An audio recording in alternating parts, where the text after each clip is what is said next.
All right, Adam, here we go. Another sideshow. I don't know if you noticed this episode. We've got like a super familiar face. His name is Todd. Yeah, I was wondering about that. Yeah. Say hello to my little friend, bitch. No, not that Todd. You call him yes, sir, and no, sir. What's up, amigos?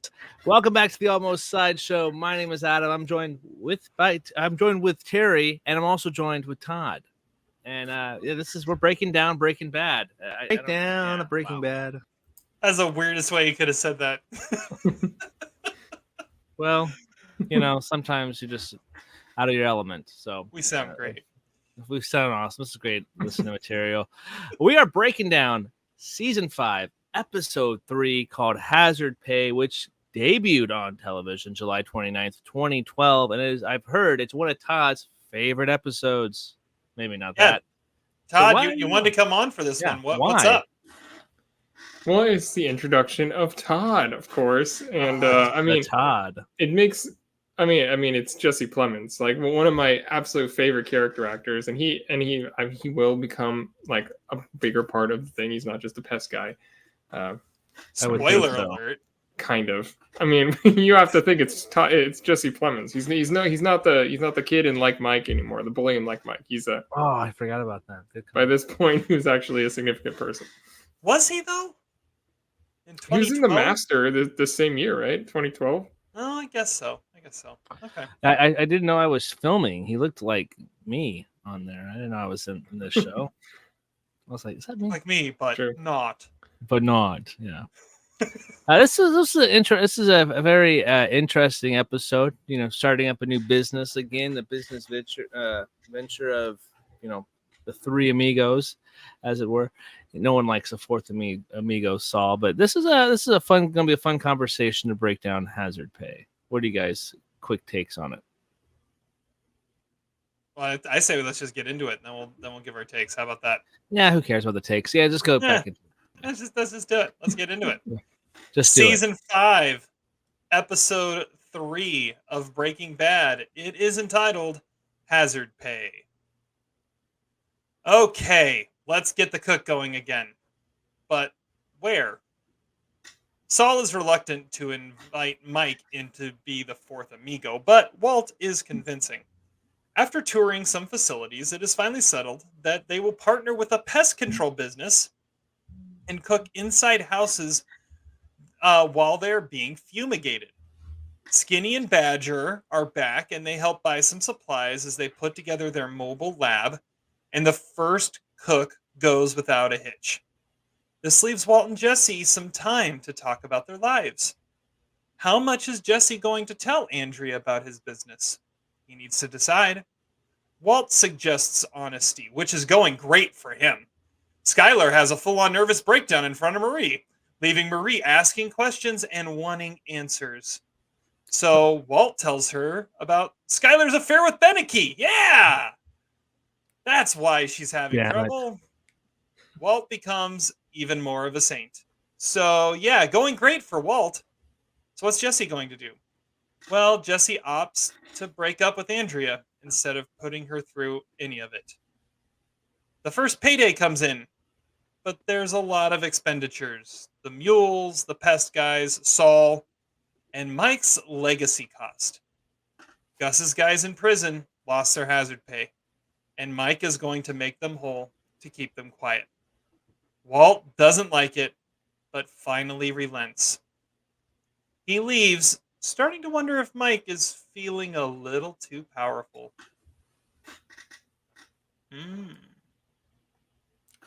Adam? He flew too close to the sun. Got a box knife to the throat. Yeah, he did, yeah. Damn you. I was like, Victor? Who the hell is Victor? I was like, who the hell is he talking about? I was like, Dead wait eyes. a second. Dead Eyes. I only know him as Dead Eyes. Yeah. Maybe he wasn't trying to send a message. No, this is a good episode. I feel like it's kind of filler or trying to get us to the next little obstacle, which I'm realizing it's that ego is the obstacle that we're trying to get over. and that is Walt's ego, because there is a lot of it to go around in this episode. Obviously, Mike is trying to make things right with the legacy costs, and I do agree. If Walt didn't kill Gus, then we wouldn't have legacy costs. So he's going to have to live with it. But I also think the ending shot is a very revealing and telling shot too of maybe where Jesse's mind's at, because why do you tell a parable like that without having him ask questions about what you did? Also, that scene with him at Walt and Brock was definitely uncomfortable. And I was waiting for Brock to maybe recognize him, which would have been also very interesting to see. It's good to see Badger and Pete back. I haven't seen those guys. And who knows? Pete plays classical piano keyboard. Classical keyboard. That's Peter. Yeah, that's the Peter side of that. Peter played, yeah. Yeah. And Badger can barely, he has a really cool guitar, but can't really play it much.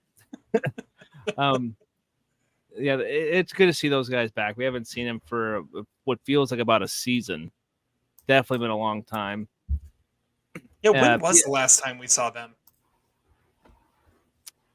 Yeah, I don't know. It had to be like mid last season, because they had the hobos living in the house. Oh, it was when they left the house. Yeah, they started looking like those aliens. Badger realized he has a pet he needed to feed. Yeah, he's like, I've been up for 4 days. I have a dog. Yeah. Yeah, so it was with the hobos. So it's about, I think it was like episode 4 or 5. Yeah, so we're coming up about a season since we last seen them. So they're still skinny and they're still Badger. So it's good to see them. But this is a good episode. Not a fan of Marie or Skylar's stuff in this one, but take it or leave it. You can't be knocking home runs out of the park every single episode. So, and Binnicky, F that guy. Anyway. He's not even in it. I don't care. You just hate the guy. He may never walk again. Well, he shouldn't have tripped. It's an act of God. He's an easy target now, though. He's such an easy target. All right, Todd, what you've been listening in. It's been a few since you've been on. About a season. What do you think?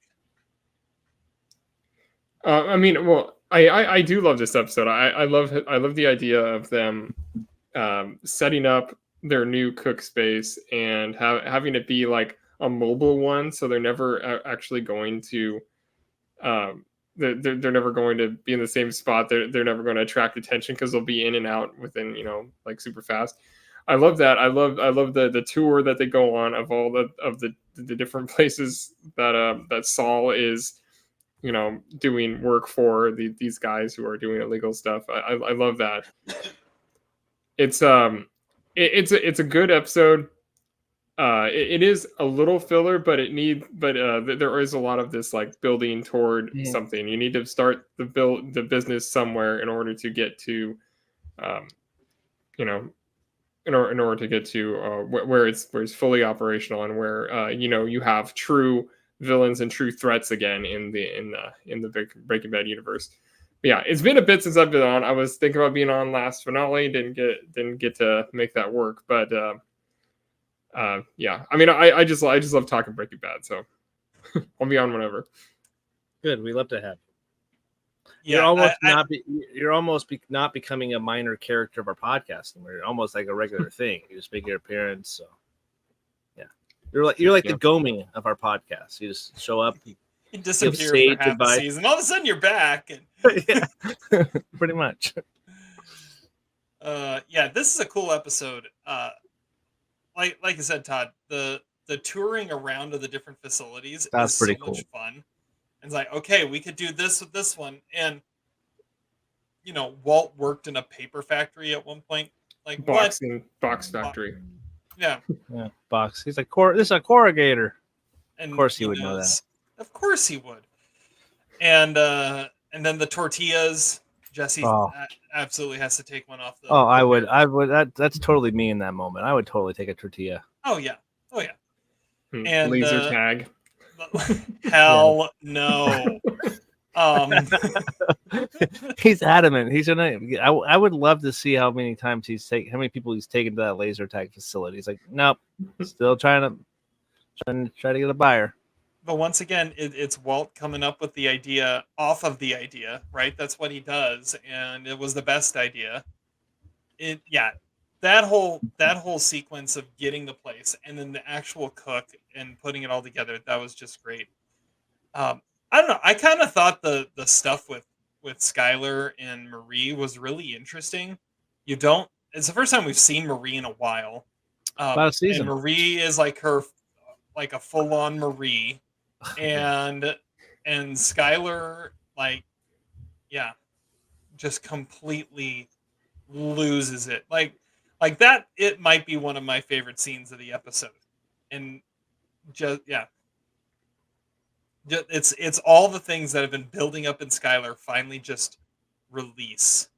And it's not bad. It's not bad.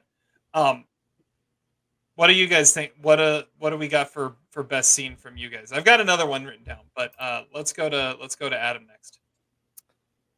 All right, best scene here. Well, obviously the touring of the different factories. I think that's the non-negotiable pick for us. If we were saying something, that's a brilliant, like going to the different spots. I really like that as well. Hard to argue that too.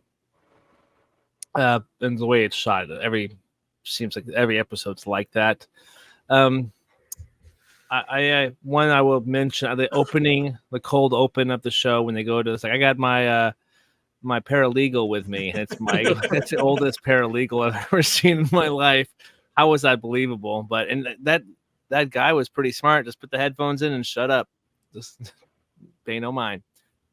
Really cool cold opening there. I have to go with the money breakdown sequence because you're realizing what it takes to make a buck.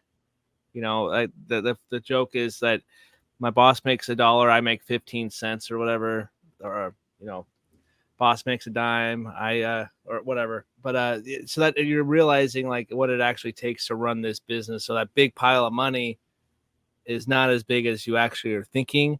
But Jesse's right at the same time is that we're making less, but we're actually getting a bigger cut, which is smart, super smart. But Walt is in Heisenberg mode, and he can't turn that off now because he is the mastermind, air quotes mastermind, because you can clearly see like he played Marie in the previous scene too, where that little cocky smile showed up when he was hugging her.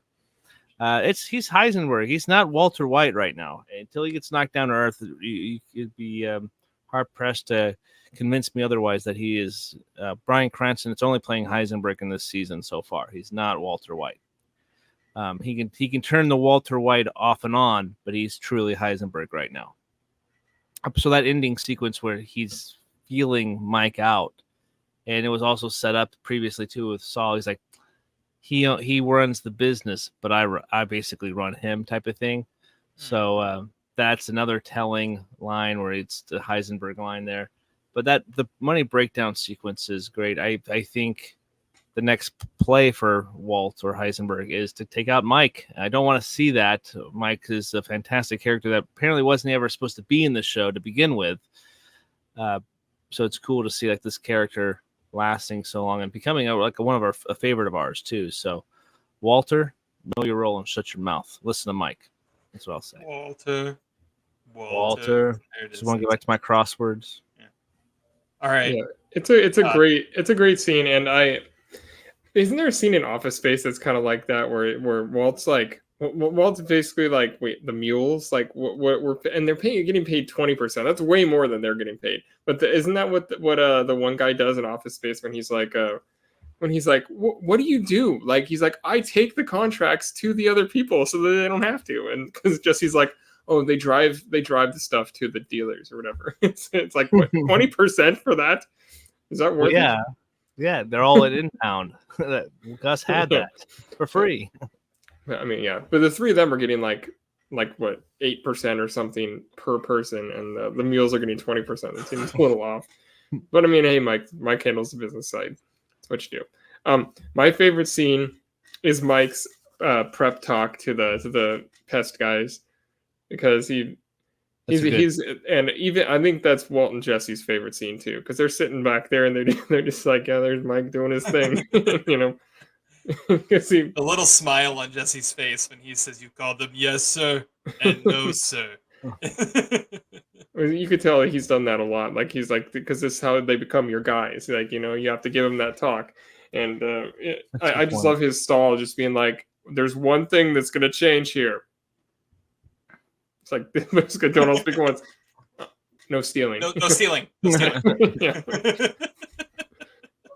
Yeah, it's great. And you know, Mike has to be intimidating because Walt says earlier, he's like, "You threatened me. He threatened Jesse. He probably threatened someone before breakfast this morning. It's what he does. Grow up there.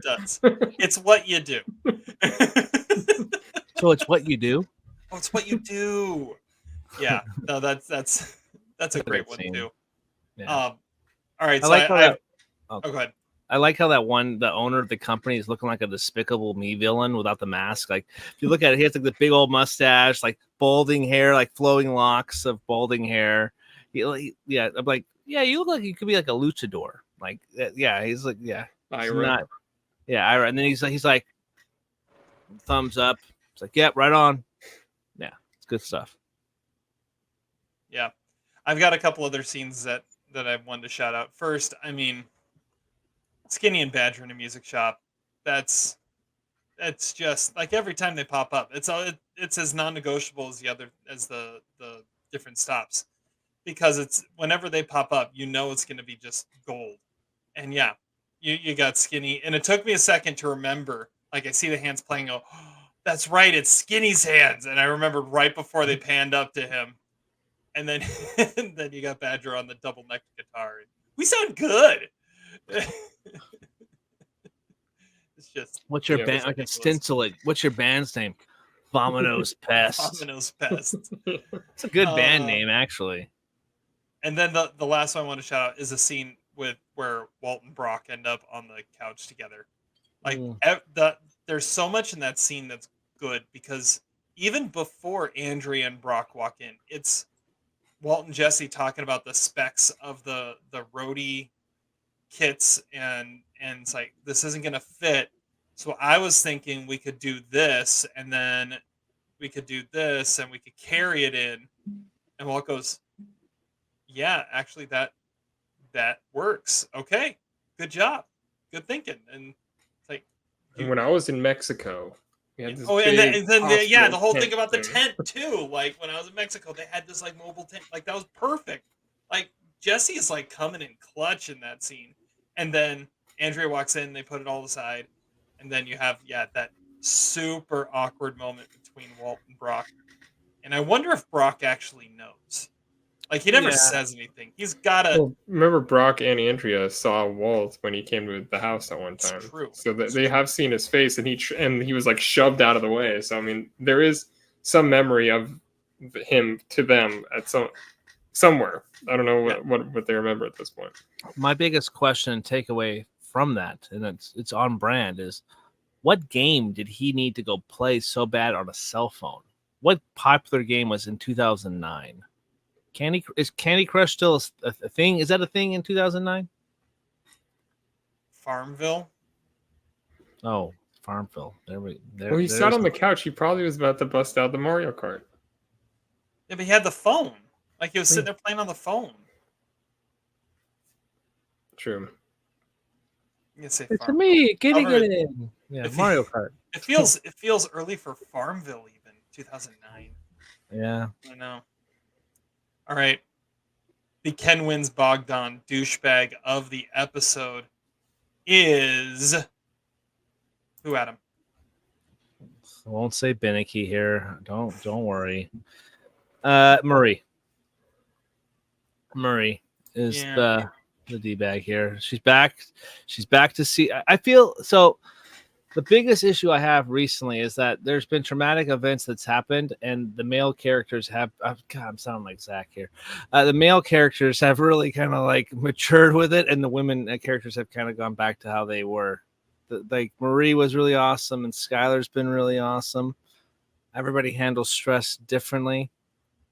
But Marie, all of a sudden, is like like in this scene was like kind of like really kind of pushing it her like season 1 vibes of Marie. I don't know. That's how I got it. It almost feels like she's able to be herself again. Like life is returning to normal, and she can return to the things that really matter to her. But yeah, I had Marie down as well because, I mean, if you're gonna talk about the second you say the ethnic one, you're a douchebag. Like that. That's all you got to say. Circles. I don't want to tell you how to run your business, but We're gonna give them secondhand smoke, and she was in her own office. It's like, what? Yeah. She had a window cracked. Like, you're not even getting second. She's blowing out the window. Like, come on.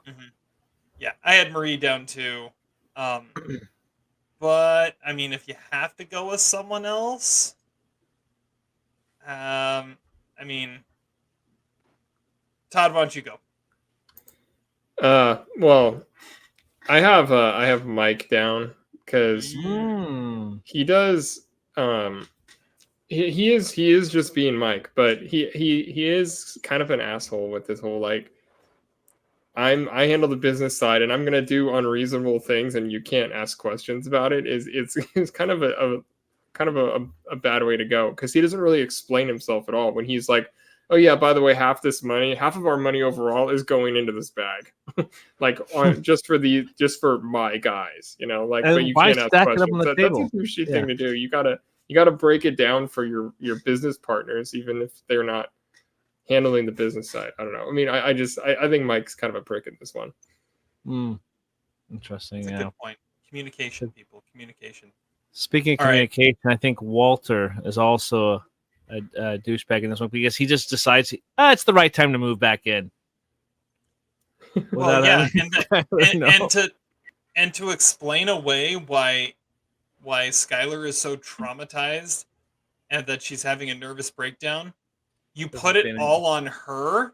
Like, oh yeah, no, I'm just gonna spread the rumor to everybody because Marie knows, so everyone's gonna know that she had an affair. Ouch! What? Brutal. At least it's not illegal. This is true. At least it's not illegal yet. No. All right, so I'll go with someone different. My Ken Wins Bogdan award goes to Huel for not being able to breathe quietly. Mike did look kind of annoyed at that. I remember I'm watching that scene and Mike's sitting there just like doing his crossword or whatever, and I'm like, what hospital bed is he next to where someone's on a ventilator? Nope, it's just Huel standing 10 feet from him. That's what it is. Oh, okay. Mouth breather. Nice. Mm-hmm. All right. The Pinkman Stickman Award for this episode. I mean, there's only one answer, and that's Ted Beneke. I mean, he's continuing to ruin Skylar's life. But it was all because he was getting it in. And now the legend of him has grown. And the legend has grown. He may never walk again, but it's still getting it up. His status was the stuff of legend. Yeah. So that's my pick. Todd? I had two written down. One is the members of the band Vominos Pest. I bet they get it in with their groupies, and also, of course, Tony Montana. That's a great. Doesn't matter how big it is. Say hello to his little friend. It doesn't matter. Still get it in. All right, good call. Adam. I had a couple. Tony Montana is good. The money literally got in the bag. The money was getting it in the bag. And the other option I had was Walter's teeth. He really bit into that apple. He really got it. I'm grasping at straws, folks. It still works. The puns still work. It still works.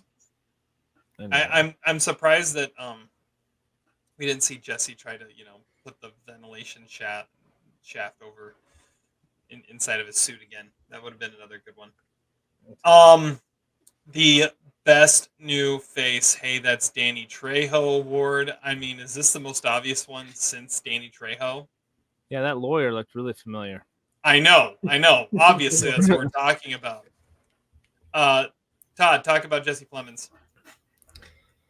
Well, he's I love that he is this character because I mean he is so good at playing like the loser type. I mean throughout like Friday Night Lights and whatever he had a very similar vibe. Yeah, he's the kicker or whatever. He would be a kicker. You've never seen Friday Night Lights either? I have. I totally forgot. It's a great show. Yeah, so I mean that's what I was doing before this. But, I'm thinking about the movie. My bad. Oh, okay. Well, either way, but right after Mike's like, you don't talk to them, you don't look at them. The first thing he does is run up and talk to them like in the driveway, and there's a nanny cam. It's just Jesse Plemons is so underplayed, and he's perfect for this universe of characters. And Todd so far in this episode, yeah, he's a quirky character, and he's good. He clearly is. Whenever we establish the ground rules of our Breaking Bad character draft, I have a feeling like Jesse Plemons, because it's Jesse Plemons, is going to get drafted somewhere. Like he might be like a late 6th round pick, but well, depending on how deep we go, but he could be there. He could be there, low hanging fruit at 6. I'll take him out just watching this one episode. He deactivated the nanny cam. The nanny cam could be a stick man. It was literally in the clock. Ah, there you go. Yeah, no, he comes up pretty clutch here, and it's one of those where once you see him, you're like, wait, there were other new people in the episode, like, and there were several others, right? You could go with Ira, you could go with the lawyer that has a 70-year-old paralegal. You could. There's a lot of guitar salesman. Oh yeah, I was trying to figure that guy's name out. You want 4 of them? Yeah, talking cash. But once you see Jesse Plemons, it's like, well, but he's in this, and yeah, around this time he was very Philip Seymour Hoffman-esque. Like you could see it. Was playing his son this same year. Played his son the same year, exactly. The Gomi minor character of the episode goes to. I have wrote down Saul. His little bit, like he's not really a minor character, but he is in this episode because he just has that little bit, and the whole bit of it's just us. Why do we need anybody else? And he threatened to break their legs, and then just going around like, okay, option 1, this is the best option. Have an open mind, guys. That whole bit, it's Saul at his best. So that's my pick for minor character. Not a bad one. I mean, I'll go with Dennis because his scene's pretty awesome, and you could tell that he is just as afraid of Mike as Mike would like him to be afraid of him. But he's even though Mike's trying to be reassuring at the same time. Dennis could have had more scenes because I think this is only the second time we ever have seen him, right? Yeah, because it wasn't the first time was when Gomi came up to do an investigation. Yeah. I feel like he may have been in the finale of the last season, like running from the exploding laundry, and the alarm's been tripped.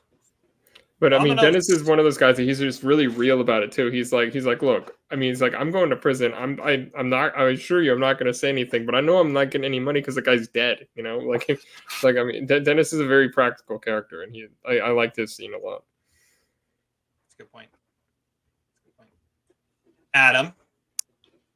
Well, we're going to talk about the same scene. I like the lawyer. That guy. It's on his first rodeo. He's like, you want to see them all today? That's the plan. Get us the hell out of here. Let's go. Buzz us out. It's great. I would like to have a little road trip super cut of like Mike and that lawyer guy, road tripping to all the different places to talk to all the guys, and just him playing his outdated headphones and his little wannabe iPhone or iPod. It seemed like a really cool, good guy. That's what I wrote down anyway. So we're just not going to talk about Skinny and Badger. Well, I mean, they're kind of non-negotiables. They're non-negotiables. Okay. We can always talk about Skinny. The salesman at that place was pretty cool, though. Yeah, but he's again a minor character esque. But yeah, Skinny and Badger are the non-negotiables. Whenever Gomi's on, we can't talk about him anymore. And Badger and Skinny, or Peter. Yeah, Peter. Brandon and Peter. Peter and Brandon. Yeah. Cowhouse, dumbest thing said of the episode. Todd. Stacking Benjis till the rubber band pops. Oh yeah, good call. I wrote that down too. I can't say it like Badger, but and I also wrote down the more ethnic one is also a pretty dumb thing to say. Yeah. I have a Badger thing too when he goes back to the pest office. It's like, man, and Skinny's like, man, I don't know what, I'm not gonna ask questions, but it looks like you're back in business, man. And Badger's like, yeah, you're totally back in business. And he's holding like some random tube off the shelf. It's like, I mean, you've got this thing. I don't even know what it is, but this thing is awesome. You guys are rocking it now. It's like, what are you even remember doing? The first time they went out and cooked, Jesse's like, no, that's whatever, this speaker. And he's like, wow, you really know your shit. Like, he's like totally impressed just by everything science. Yeah. Science, yes. Bitch. Brought a crossbow. And then the other one I have down is, could we just buy a couple dehumidifiers? Can we just pop down to Costco and buy a few dehumidifiers? Yeah. Yep. That's a good one. I had that one down. I had the stacking Benjis. It's like, I don't want to look at him. He's going to stare at me with those dead mackerel eyes.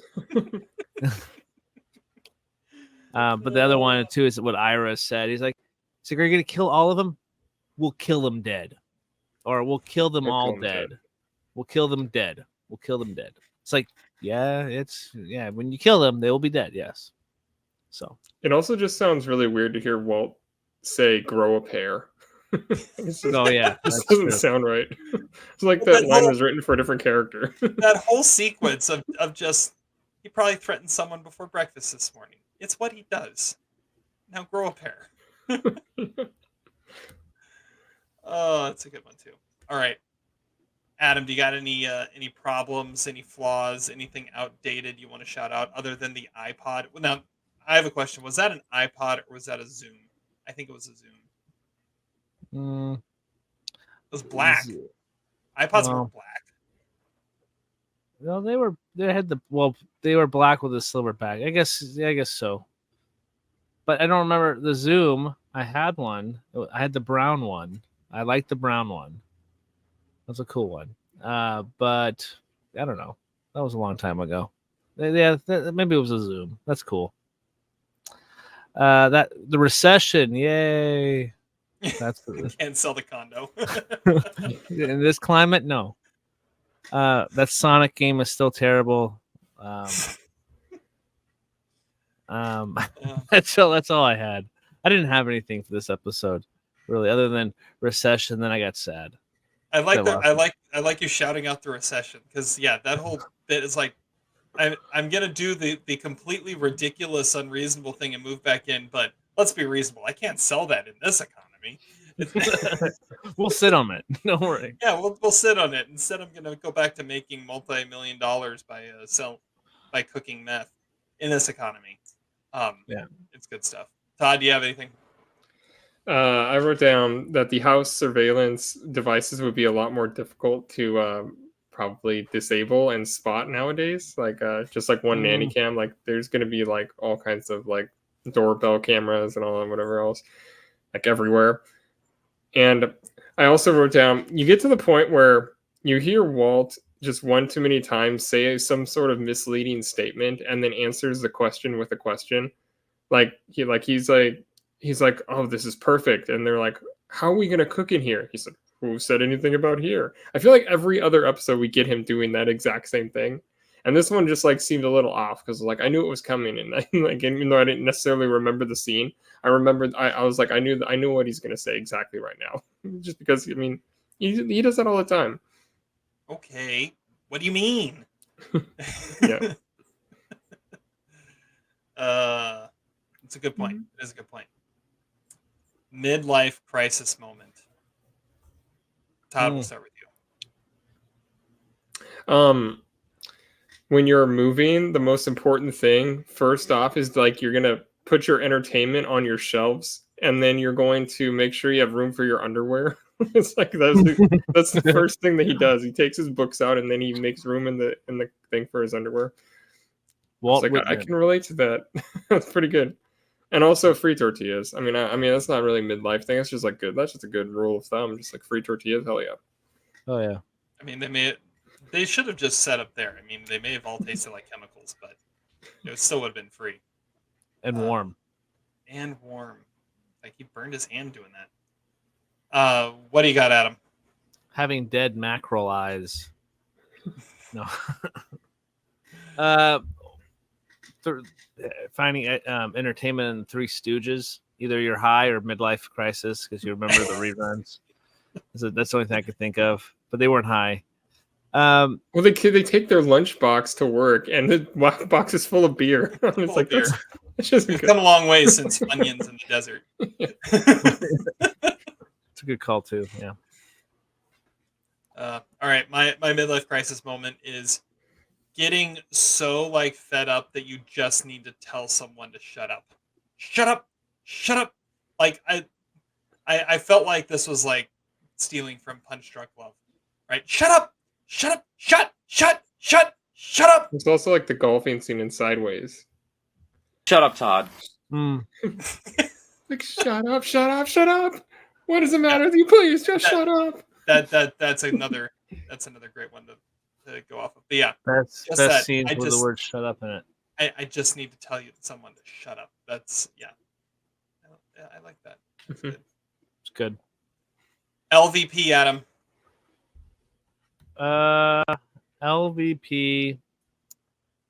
I'm probably gonna say again. What is this? Skylar. Skylar's the LVP for me. This one. Yeah, I'm sorry. I still can't get over the fact that it's like a lot of this stuff was set in motion because of you, and now he actually got himself safe. And yeah, he's changed as a person a little bit, but now it's like you don't want anything. I don't know. It's kind of tough. This character was built up so strong, and maybe the writing for the characters is what more as the LVP. But yeah, Skylar, you're better than this. I don't know. I think it's fascinating when she finally gets up and she walks in there watching Scarface and they're just chatting like, oh man, like everybody dies in this movie. And that's what she's afraid of. Yeah, it's just like so this movie, everyone's gonna die. Yeah. So I don't know. I don't mind Skylar in this one. She was a lot whinier in the first couple episodes. This one's okay. Because she actually tells Marie to shut up. Like Marie had that coming. It was worth it. Todd, what do you got? I have Walt's choice of jobs as a world-class chemist and educator because he decided to apparently work in a box factory in high school, and he worked in a car wash. It's like, I mean, he has like these like dumb dead-end jobs all because he had too much pride to work with Elliot and Gretchen. So I would say his choice of jobs outside of his teaching job is pretty lame. It's fair. My LVP is laser tag. Hell no. But just the thought of that laser tag place, they're like, no, please, God, no. Jesse just spent too much time there. He did. I feel like we should have our next get together at a laser tag place. That'd be kind of fun. Oh, now it's does fun. Mike know that he was at the laser tag place that whole time? I don't think he does. So he might have been sitting in the car, like, "What? Why not the laser tag place? This place looks okay." And no, not doing that. Adam, who's the MVP, or what's the MVP? Where's the MVP? How's the MVP? What is the there's two, but I'm gonna go with Saul as the MVP for this episode because he has all these great ideas and locations, and he just comes in clutch with all these different ideas. He has plans on top of plans on top of plans. He just has really poor choice of bodyguards. Yes. Yeah, I like Saul in this one. Saul. It's a good one. But Todd also probably is the right answer. And not the guy who's here with us now, Thank but you. Jesse Clemens, yeah. Yeah, not you, Todd. You are not an MVP. That's what you should take away from that statement that Adam just made. Yeah. All right, Todd. And the MVP of this one's Jesse. I love that he is not in for the money anymore, like at No. all. Like he does not care. All he cares about is like kind of staying busy, like having a job, feeling useful. He's like really hit his stride to the point that he's like basically in love, and he breaks it off just because it would impact his business, the business that he doesn't even care about taking the money from. Jesse is really in an interesting spot at this point. It's a good call. I like I that. like that. Wow, we I just had have, the same thing. We did. That's okay. My MVP, I have Ira because he's kind of awesome, and he's got this business, but he's willing to. He's smart enough not to steal while on the job. He makes copies of the keys and goes in afterwards. So he's got some shady stuff, but I mean, he seems like a cool dude too, right? Like he gets it and he understands and he makes the whole thing happen. If it wasn't for Ira, none of this would have happened the way it did. So Well, he got paid 110 grand for setting up, basically. That's true. That's a lot. That is a lot. It's almost as much as Walt and Jesse ended up with. Yeah. All right.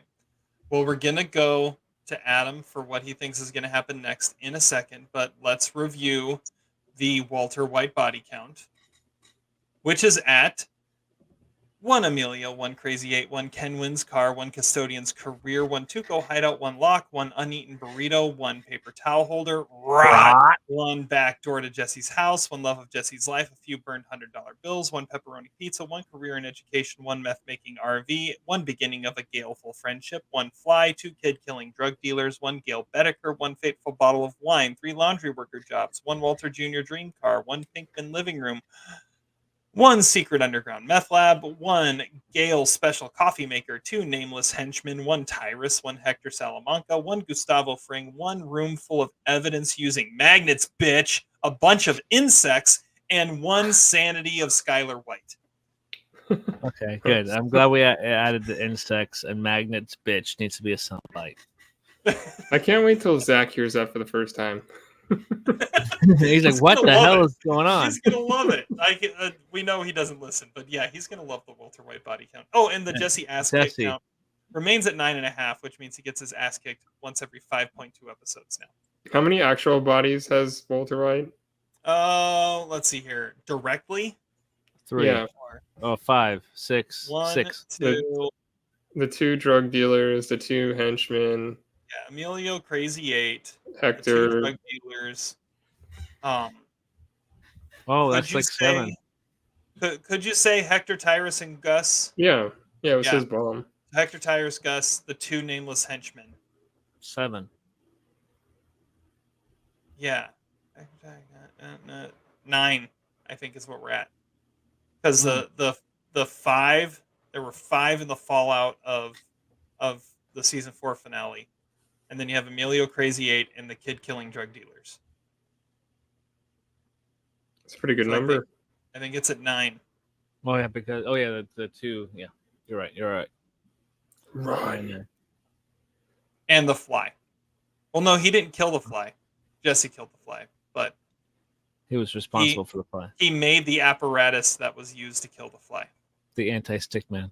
Why did you give him the credit for killing the bugs though? Like just because he turned on the gas? Yeah, he turned on the gas on the way out the door. Okay. They're part of it now. They're part of Vamanos Pests. I mean, the band name is on the side of their gear, so. And they have the uniform. They got the Vamanos. Vamanos Pest. Vamanos. Come on and Vamanos Pest. Everyone. Okay, sorry. Yeah, Skinny should have written a song for them, like. Mm-hmm. Or Twat Hammer could have. Twat Hammer. A good song for him. Adam, what's gonna happen next? I'm leaning more and more to the fact that Jesse is going to put 2 and 2 together. He's a smart guy. He broke up with Andrea and Brock, and then that little story that Walt told kind of gave too much away, I think. And he's like, wait a second. You're going to try to kill Mike, maybe? What else have you done to better yourself? So I have a feeling there's going to be more tension. More tension. You can cut it with a knife. Yeah, that's where I think it's going to be headed. And Skylar is going to put her foot down at one point and berate Walter as well. So that'll be good. Or you can get fed up with it. And then maybe go move in with Marie and Hank. Or move into the condo. Because, you can't sell it in this economy. There you go. Just go full circle there. I see that. Yeah, that's what I got. Todd, any final thoughts on this episode?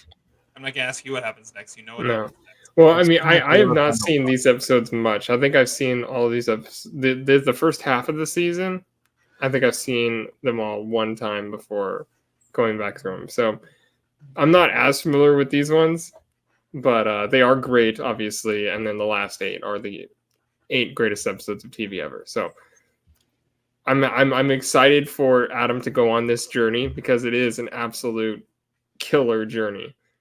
And, so there's 2 more episodes of filler and 8 amazing episodes of television ahead of us. Oh no, this season is 16 episodes because it was broken into 2 8-episode parts. Oh, disregard my math. You're right. I was going off of old season math, but yeah, you're right. But there are awesome episodes. Like, I mean, the one Zach is going to be on is that is an amazing episode. So cool. If he's not on, we'll just have his photo of the Red Sox hat on. In the Unfortunate day in Zach Salt's history. Be good. Yeah. All right. Well, that's those conversations for a later date. But this was a good conversation, and I'm looking forward to next week, as I am every week, because it's really hard not to have Netflix just go on to the next episode as it does. But I have to make sure my controller is turned on so I can turn it off before I get to the next one. So it's harder and harder every week. But that's our thoughts on Breaking Bad, where we just broke down Hazard Pay, episode 3 of season 5. Breakdown. So we just broke it down. There it is. And before we end every episode, what do we do, Terry? Todd, I'm going to give you the honors. Oh. Sit and spin. Oh! Bitch.